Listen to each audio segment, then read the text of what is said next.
శాసన లాంటి లేడా అని మనం రామానాయుడు గారు మరి 5 సంవత్సరాలు ఎందుకు పసిగట్టలేకపోయారు? నిజంగా జంతువుల కొవ్వు ఆ సమయంలో కలిస్తే ఎవరు కూడా తిరుమల చంద్రబాబు నాయుడు గారు ఎన్నోసారి వెళ్ళారు కదా సార్ 5 సంవత్సరాల టెన్యూర్ లో. ఎప్పుడు జరిగింది సార్? ఇప్పుడు మేము అదే మా క్వశ్చన్ ఏంటంటే గతంలో ఇప్పుడు ఏదైతే ప్రక్రియ ఏదైతుందో ప్రొక్యూర్మెంట్ ప్రక్రియ ఏదైతుందో ఆ ప్రొక్యూర్మెంట్ ప్రక్రియలోని టెండర్లు మారుతుంటే వస్తుంటాయి. కానీ 2019 తర్వాత వైసీపీ గవర్నమెంట్ వచ్చిన తర్వాత గతంలో వాళ్ళందరినీ మార్చి చిన్న చిన్న వాళ్ళకి ఎక్కడెక్కడైతే వాళ్ళకి లంచాలు వచ్చేటువంటి వాళ్ళు ఇచ్చే ఎవరైతే ఉన్నారో వాళ్ళని పెట్టుకొని ఆ రోజు ఇక్కడ టెండర్లన్నీ మార్చే కార్యక్రమం చేసింది వైసీపీ గవర్నమెంట్. మా బాధ అంతా ఏంటంటే ఎప్పుడు వైసీపీ గవర్నమెంట్ 19 నుంచి 24 మే వరకు ఉన్నప్పుడు ఒక్కసారైనా కల్తీ జరిగిందని ఏమైనా మీరు అంటే లడ్డు నాణ్యత సరిగా లేదన్న కంప్లైంట్ ఏమన్నా చేశారా, ఏమైనా మాట్లాడారా అని అడుగుతున్నారు ప్రసాద్ గారు. 5 ఏళ్ళు మీరు ఎప్పుడు తిరుపతి వెళ్ళలేదా అన్న? మీరు మాట్లాడేది కదా, ఎప్పుడు గతంలో చంద్రబాబు నాయుడు గారు ప్రత్యేకించి ఈ రోజు ఆ రోజు జరిగిన తంతు ఏదైతుందో 2019 నుంచి 2024 వరకు వైసీపీ గవర్నమెంట్ లో ఏదైతే కల్తీ జరిగిందో దాని గురించి మాట్లాడిన సందర్భం ఉంది. ఆధార్ కార్డు చూపిస్తాం మేము. ఏదైతే మీరు శాస్త్రి గారు మీకేమన్నా అనిపించిందా? మీరు తిరుమల చాలా సార్లు విజిట్ చేసి ఉంటారు శాస్త్రి గారు. 19 to 24 మీకేమన్నా అనిపించిందా అంటే ఆ సందర్భంలో లడ్డు నాణ్యత గురించి? ఒక్క నిమిషం బ్రహ్మాండంగా అనిపించింది. బ్రహ్మాండంగా మామూలుగా కాదు. ఆళ్ళు పెడితే 5-6 రోజుల తర్వాత ఆ లడ్డు పడేసేవాళ్ళం. మా జీవితంలో ఎప్పుడు లడ్డు పడేయం. నా జీవితంలో నా 51 సంవత్సరాల్లో నా జీవితంలో నేను తిరుపతి చాలా వేల సార్లు వెళ్ళాను. ఎప్పుడు వెళ్ళినా మాదేంటంటే అది నేను చెప్పాను కదా, లడ్డు తీసుకుని ఎత్తి మీద పెట్టుకుంటాం. అది అపూర్వ రూపం, అది ఆయన అపరూపం, అది రూపం, ఆయన రూపం మహాప్రసాదం అనుకో, ప్రసాదం కాదండి అది రూపం. ఆ రూపాన్ని ఇంటి దగ్గర తెచ్చుకుంటాం మేము. ధూప దీప నైవేద్యం అనేది చాలా, దాని యొక్క ప్రస్తావన చాలా ఉంది. ఆ నైవేద్యాల మీద పుస్తకం రాశారు ఆయన. 64 ప్రసాదాలు ఏ రకంగా తయారు చేస్తారనే దాని మీద పుస్తకం ఉంది. అప్పుడు తేడా అనిపించింది మీకు? అలాగానండి, ఇది హిందువులకు సంబంధించిన విషయం. ఇది పూర్తిగా మనకి హిందువులు ఎవరైతున్నారో వాళ్ళకి సంబంధించిన విషయం.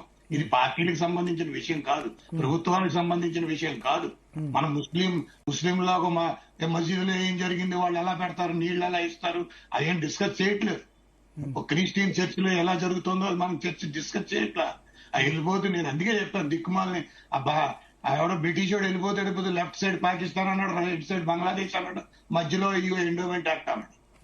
హిందువులు అన్ని రకాలుగా నాశనం చేసి పారేసాడు. ఏంటంటే ఇప్పుడు ఏం చేయాలంటే మనం క్లోజ్ చేస్తున్నాం శాస్త్రి గారు. సో ఫైనల్ గా ఇప్పుడు ఏంది, ఇప్పుడు సిట్ విచారణ అయితే అలాగే మీరు అనండి. దేవుడు సొమ్ము చాలా స్పష్టం, దేవుడు సొమ్ము అది. ప్రజల యొక్క 5 పైసలు వేసినా 10 రూపాయలు వేసినా ఆయన యొక్క 5 పైసలైనా 5 కోట్లతో సమానం, 5 కోట్లున్నా 500 కోట్లతో సమానం. వాళ్ళ యొక్క స్థితిగతిని బట్టి ఎంతో ధార్మికతతో, ఎంతో నమ్మకంతో, వాళ్ళు ఎంతో కష్టపడి, మనకి ఇంట్లో ఏం జరిగినా, మీకు ఒకటో చెప్తాను, మా ఇంట్లో ఏం జరిగినా ముందు తిరుపతి వెళ్ళిపోతాం. ఎందుకంటే మా అందరికీ దిక్కు లేనాడు దేవుడే దిక్కు, మాకు ఆయనే దిక్కు. ఏం జరిగినా అక్కడికి వెళ్తాం. మీకు తెలిసినది, మీరు నన్ను 25 ఏళ్ళు ఢిల్లీలో చూశారు, ఎప్పుడు చూసినా తిరుపతి వెళ్తాను. ఎందుకంటే మాకు ఆ నమ్మకం చిన్నప్పటి నుంచి పెరుమాలని మా నాన్న ఆయన మెడ మీద వేసి తీసుకెళ్లాడు, కింద నుంచి నడుచుకుని తీసుకెళ్లేవాడు. దాని విలువ నాకు తెలుస్తుంది. ఆ మాట వినడం కూడా నాకు అసహ్యం. ఆ మాట వినడం ఇప్పుడు మనం ఇంతసేపు డిస్కస్ చేస్తున్నాం టెలివిజన్ లో. నేను నేషనల్ టెలివిజన్ లో కూడా చెప్పాను ఇదే. అసలు డిస్కస్ చేయవలసిన ఎవరిదే డిస్కస్ చేయట్లేదు, ఒక 8 మందే డిస్కస్ చేసుకుంటామా. చెప్పండి.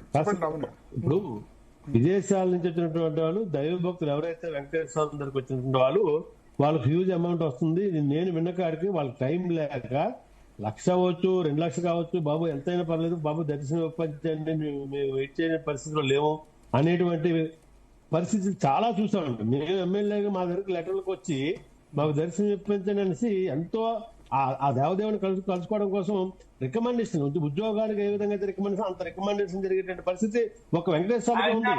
హిందువుల ప్రధానమంత్రి మోడీ గారు ముందే ఈ విషయం తెలుస్తాం, ఆయన ముందే పంచాయతీ జరగాలి, ఆయన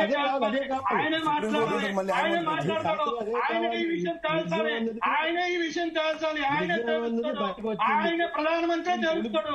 ప్రధానమంత్రి తెలిసే పరిస్థితి ఉంది, ప్రధానమంత్రి దాకా తీసుకెళ్లాలి. ఇది మనోభావన కాదు, మా పూర్తి అవసరమైతే ప్రాణత్యాగం చేస్తాం. రెండు తప్పే అవినీతే దాన్ని బయట పెట్టమని మేము కోరుతున్నాం. అవినీతి సార్, హిందూ మనోభావాలు గాయం చేయడానికి మీకు మీ ముఖ్యమంత్రి గారికి ఎక్కడి నుంచి హక్కు వచ్చింది? ఏంటి మీకు మీ ముఖ్యమంత్రి గారికి హిందూ మనోభావాలు గాయం చేయడానికి హక్కు ఎక్కడి నుంచి వచ్చింది? జంతువులు కొవ్వు కలవలేదు, దీని సమాధానం చెప్పమంటే అడ్వైన్స్ చేస్తా మాకెందుకు? ఏంది కల్తీ? కల్తీ అని మొదలెట్టారా మీరు? కల్తీ అని మొదలెడితే చెప్తాం 100 రకాలు నేను చెప్తా. ఏం మాట్లాడారండి మీరు? ఒక శాసనసభ్యుడు, మాజీ శాసనసభ్యుడు ఏంటి ప్రజల మనోభావాలతో ఆడుకోవడానికి ఎవరండి మీకు పేటెంట్ రైట్స్ ఇస్తున్నారు? ఊరుకుంటున్నావనా? ఇప్పుడు కల్తీ నిజమే తెలియదు కదా. ఏంది ఏం తెచ్చారు? కొండంత ఎలకలు పట్టారు, అవి రత్నగిరి కొండ కిందకి తిరుగుతున్నాయి, ఏది అన్నవరం ప్రసాదం కింద తిరుగుతున్నాయి ఎలకలు, అవి కూడా పట్టుకోండి. ఒక్కొక్క ఎలక్కి 20 లక్షలు ఎత్తేసారు కదా గత ప్రభుత్వంలో. ఇంత తప్పు జరిగింది చెప్పండి. ఏడ తప్పు జరిగింది? ఒప్పుకోరండి, ఎవరు ఒప్పుకోలేదు. దేవదేవుడికి కాదండి, మీకు ఇంకా సింత సచ్చిన పుడుపు సావలేదు అంటారు. మీరు సుప్రీంకోర్టు ఎంత గడ్డెడుతుంది రేపాయలుండో, అప్పుడైనా సిగ్గుపడి సమాధానం చెప్పండి ప్రజలకి. తప్పు జరిగిందని నాకు అర్థం కాదు.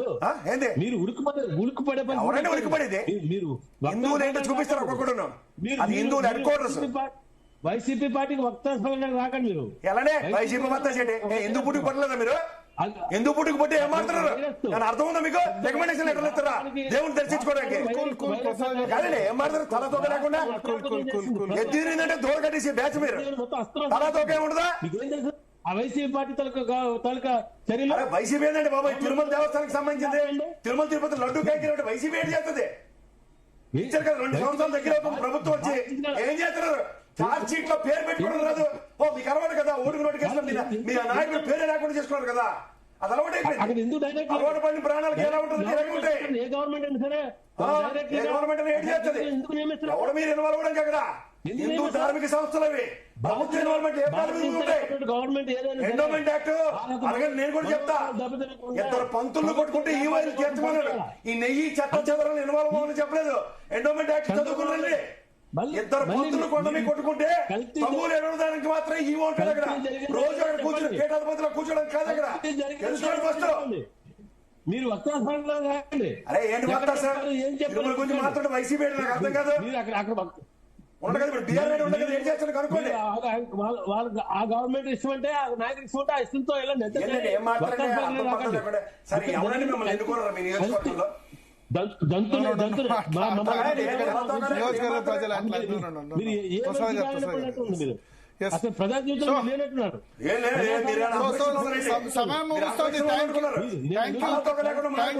వెంకటరెడ్డి గారు, జీవీఆర్ శాస్త్రి గారు, రామానాయుడు గారు, మొత్తానికి రెహానా ఒకటైతే క్లియర్, ఈ సిట్ రిపోర్ట్ అయితే ఇచ్చింది కానీ అది మధ్య మార్గం. అటు సిబిఐ ఇటు రాష్ట్ర ప్రభుత్వం ఎవరు కూడా ఫుల్ వెర్షన్ చెప్పట్లా. ఎవరు కూడా ఇది మేం చెప్పిందే కరెక్ట్ అని చెప్తున్నారు. బట్ ఇది ఇట్స్ ఇంటరిమ్ రిపోర్ట్, ఇంకా ఇన్వెస్టిగేషన్ కంటిన్యూ అవుతుంది. చూద్దాం ఏం జరుగుతుంది అనేది. ఒకటి మాత్రం ఖాయం, తిరుమల ప్రసాదం అయితే పరమ పవిత్రం. తిరుమల లడ్డు అయితే దేశవ్యాప్తంగా ప్రపంచవ్యాప్తంగా దానికైతే ఉన్నారు. అది పవిత్రంగా ఉంచాల్సిన అవసరం ఉంది. దానికి ఖర్చుకు వెనకాడకుండా చూసుకోవాల్సిన అవసరం ఉంది. ఎందుకంటే ఆ లడ్డు ధర అవసరమైతే 5 రూపాయలు పెంచండి, నష్టమేం లేదు. టీటీడీ దగ్గర బోలెడు నిధులు కూడా ఉన్నాయి. లడ్డు అయితే కల్తీగా కూడా కాకుండా చూసుకోవాల్సిన అవసరం అయితే ఉంది. ఆ ప్రభుత్వమైనా ఈ ప్రభుత్వమైనా నెక్స్ట్ వచ్చే ప్రభుత్వాలైనా ఖచ్చితంగా చూసుకోవాల్సిన అవసరం అయితే కనబడుతుంది. ఓకే భరత్. డేంద్ర ఇప్పుడు షార్ట్ బ్రేక్.